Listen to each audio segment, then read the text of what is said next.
Good morning and welcome to another episode of Inside Workplace Wellness. And today I'm speaking with Gillian Bane of Workwell 360. Good morning, Gillian, and you're very welcome. Good morning, Dolores. Thank you so much for having me here. I'm very excited for our conversation today. We're talking, as I say, about work-related stress, Gillian, and I'd love to talk to you about your approach to stress in the workplace, because that's really what we all have stresses in our personal life as well as in the workplace, but you're very much here to talk about, and we're very much here to have the conversation around the workplace well-being bit and the stress. So can you give me some information around how you approach this? Yeah, sure. So I'm just going to start a bit by my background, because it's very much kind of why I got into the area I am today.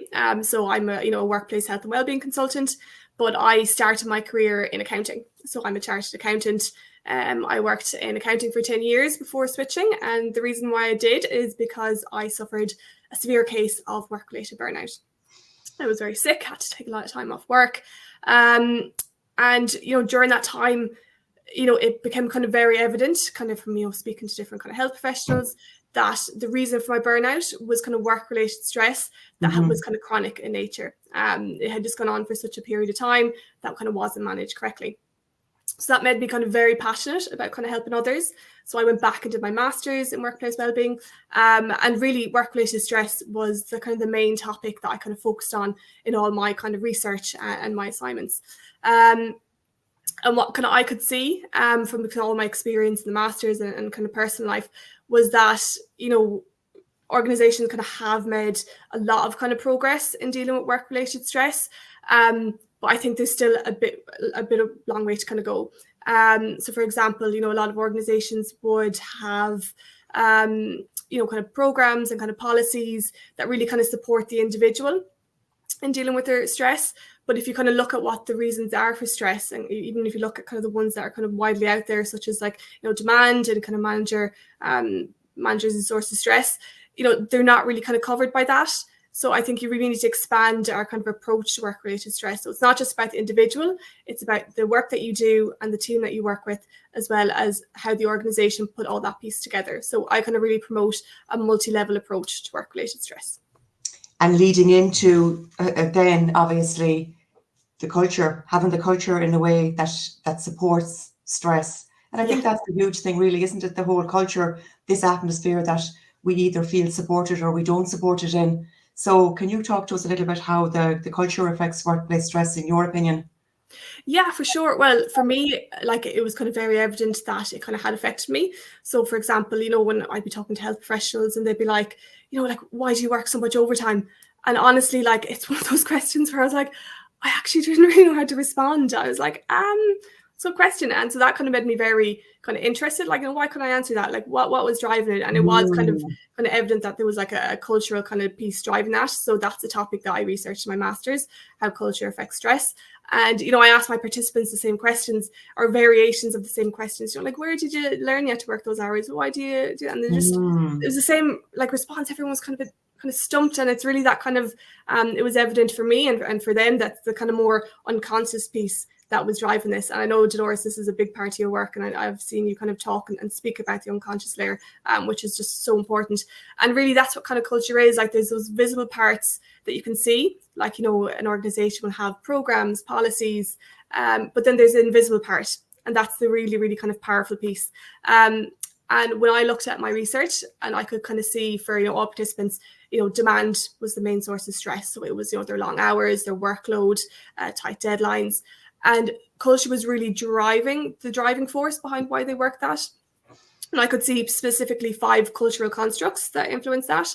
The first was that kind of social norm that it's expected. So the hours were just expected. But not only the hours were expected, they were expected to be stressed.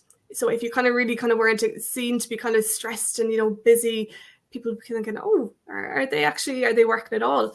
Wow. Which kind of meant that it actually kind of was stopping people from maybe putting up their hand and saying, I'm too stressed, because they were like, how can I say this? It's just such an ingrained part of my job. And the second construct of culture was role modeling. And this is really kind of how people learned why I should kind of work these hours. They see people mimic those and do those. So they're thinking, I have to do the same. And probably the main 2 people that they've learned this off is the managers and leaders, and they're like the third and fourth construct of culture.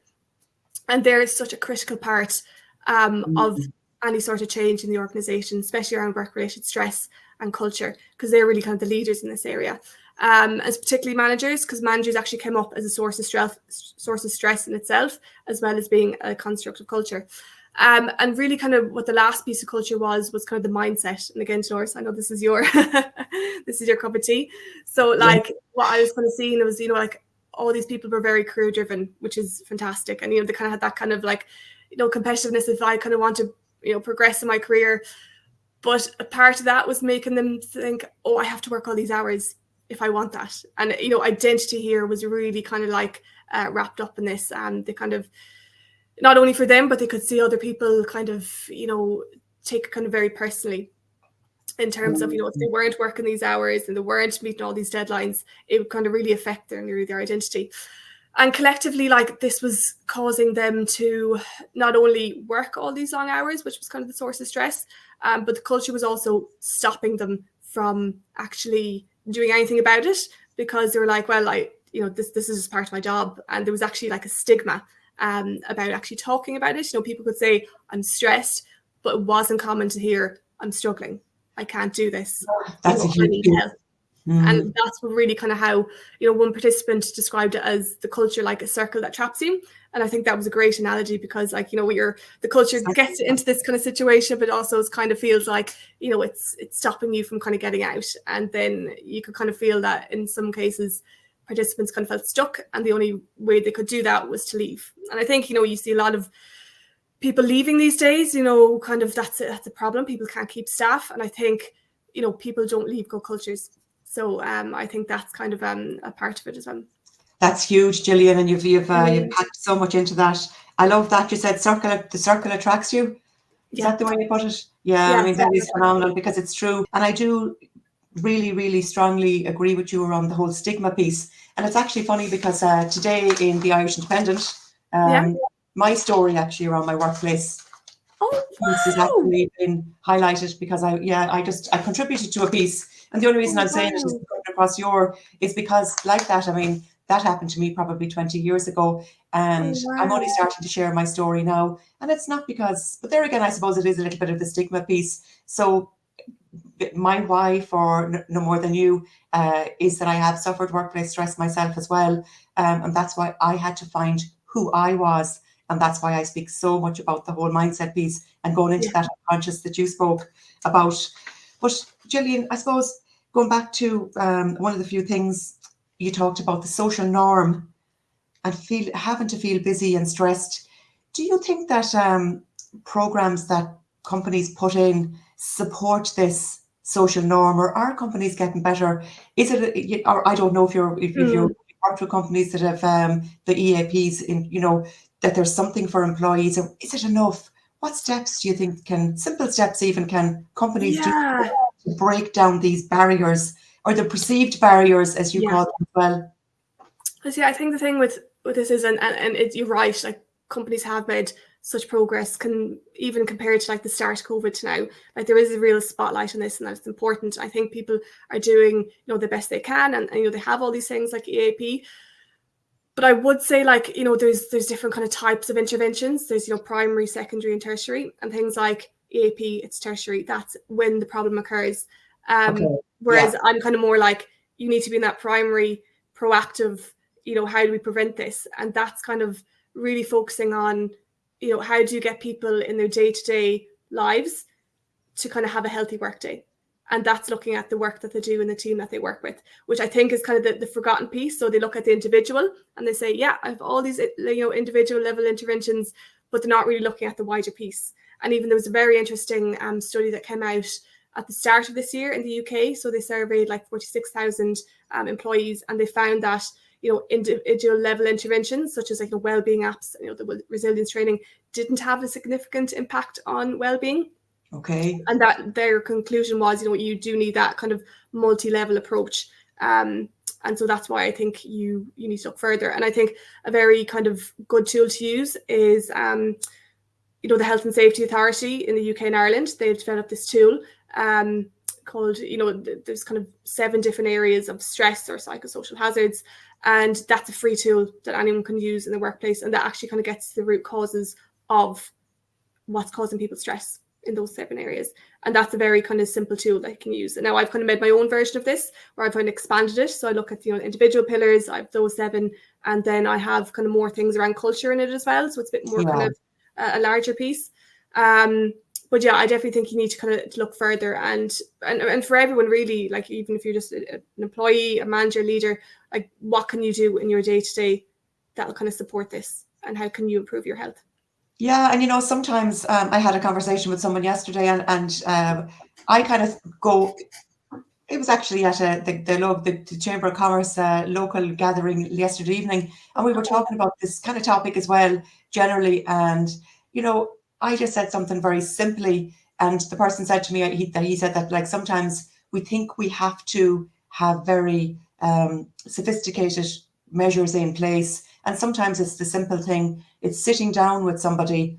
How are you? If we see that someone's behavior if they're acting differently than they usually do, and maybe it's just having that conversation piece, and that's to me forming the culture. If it's your manager that sits down and just kind of sees that maybe you're quiet for a few days, or that you're just acting differently than you might normally be, the person that's the life and soul of the party, it's to just not to be afraid to have those simple conversations. How are things? Yeah. And it's not like you're prying or anything, but it's just allowing that person to know that they have a voice and that you're actually interested. They mightn't tell you straight away, but it's about opening up the groundwork for that person to feel comfortable. And I have seen that even when I ask participants in the research, there's certain companies where they're like, I just wouldn't feel comfortable saying I'm stressed now, just because, and it's the people more above you, whatever kind of their actions they're doing, maybe they're not having those conversations, and maybe they're saying things where we have to be doing these long hours, and then you're like, well, can I really have this conversation with someone that is setting such high expectations? Will they understand? And you're right, it's definitely having that space and putting that kind of time in to actually have those conversations with staff, and then just be conscious of your own actions and how they could impact others, because we really, really kind of learn things by watching people and role modeling and what they do. So as well, you could be having these conversations and saying that, make sure you take care of yourself, but then if your maybe behaviors don't align with that, I think sometimes there's that disconnect for people where that's where the kind of the lack of trust is. They might be saying one thing, but the behaviors may be, and it's not a conscious thing. I don't think it's a conscious thing for anyone, but I think the big piece here for me is awareness, because that's the first part of behavior change. And I know for me, I was doing so many different things that I just didn't know weren't the right things to be doing, and that were actually kind of, had a negative impact to my health and a positive one. So I do think awareness is key. I love that. Yeah. It's about, then again, I always look at managers, and they're the squeezed middle sometimes between the top and the employers, or the employees, should I say, that they're managing. So it's an all round, isn't it? Culture is like, it has to be from everything. But still, I think even if you are a manager in a company and maybe the culture isn't there from the top, I still think that managers can have an impact. They can, as you said, lead by example. Exactly, because a manager is a leader of the team, and you will have a culture within your own team. There'll be an organizational culture, but you'll also have what ways do you work together, and I think that's what you can control. I think that's a big piece, that you focus on what can you influence and control. And if you can keep your little bubble nice and kind of productive and engaged and supportive, then that probably seep through to other teams as well, and that might even seep upwards. So and I do feel sorry for managers, because when I look at any sort of report about work-related stress, managers are always kind of coming up with the biggest source of stress. But if I'm looking at that, I'm thinking if they're maybe causing the stress, it's because they're stressed themselves and they need support. And as I said, they're the squeezed level. So I think it's really how do you, managers are so important. How do you look after that? And that's why, one of my key things is I've developed a course for managers and leaders on how to take a strategic approach to work-related stress, because that's the missing key piece. It's how do you get them to know how do you kind of work well in a day, kind of minimize your stressors, support your team, support yourself. And it's not always just about supporting others. I think if you support yourself first, then I think naturally you'll be able to support others as well. That is the kind of, I think, the support, the self first, and it is Yeah. the self-awareness. Oh, you're saying all my lovely language. All the language I love to hear, because it does, you know, sometimes when I am in with managers, it's like that, you know, they mightn't, you know, understand first why I take the approach, but it is about that self-awareness piece. When we understand what motivates us, then we can realize, oh, I can actually change. Because I use a very simple diagram of your point of power as well, where there is that instant where we can, you know, change. We don't have to be driven by the same drivers all the time. We can change. We can actually cause different results for what we want for our teams when we actually. And it's about, like, all of us having the aha moment. Oh my goodness, I didn't realize that was I'm actually part of the culture that I'd love to change. That my piece of it is so big. We all can make a difference. One person making a change can really ripple out to the whole team. Oh, for sure. And I've seen that even in my own workplaces. You know, I've worked in places where, you know, maybe no one takes lunch. Someone comes in that starts to take lunch, and then we all start to take lunch, and we all start to kind of bond. And like, that was just one person, one or two people that can make the change. So I think sometimes it's understanding that you do have that power to create that change yourself. And when people kind of see someone working well and doing well, like that will spread. So I think, you know, we always nearly kind of think like, oh, it's not for me, it's further up to do and further up to do it.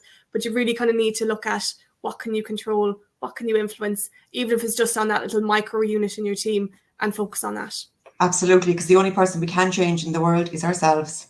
Yes, and I think the work that you do is so important with the mindset, because that really is the first kind of element of change. Because, you know, some people, even like, you know, when they hear, you know, oh, workplace well-being, they're like, oh, you know, eye roll, you know, but I don't think people understand like how important it is, and how like it just affects every single part of the work that you do, and the workplace and the organization. And that if you really want to kind of solve all those kind of issues that your business are having in terms of, you know, retention and, you know, presenteeism, like, this is the building blocks of it. I love it. I'd really want people to know that more. Like, this can be the answer to a lot of your problems.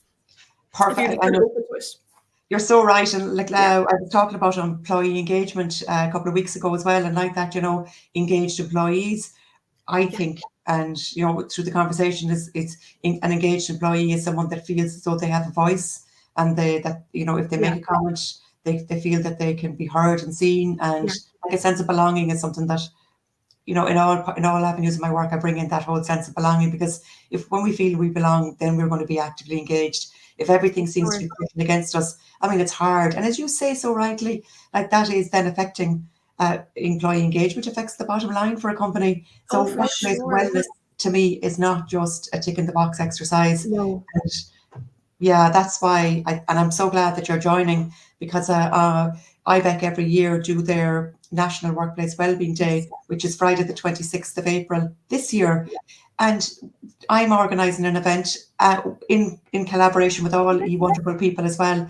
And you're joining us, Gillian, to talk. You'll be there in person in the Galmont Hotel in Galway from 9 to 1 on April the 26th. And you're there you'll be able to explain to people as well what the work you do, because that's what I kind of wanted to bring together this year for my part of the IBEC National Workplace Wellbeing, was to bring this conversation offline. I did events online the past couple of years with them, but it's this whole connection piece, because to me, connection is what, again, causes employee engagement, connecting to ourselves and then connecting to our team.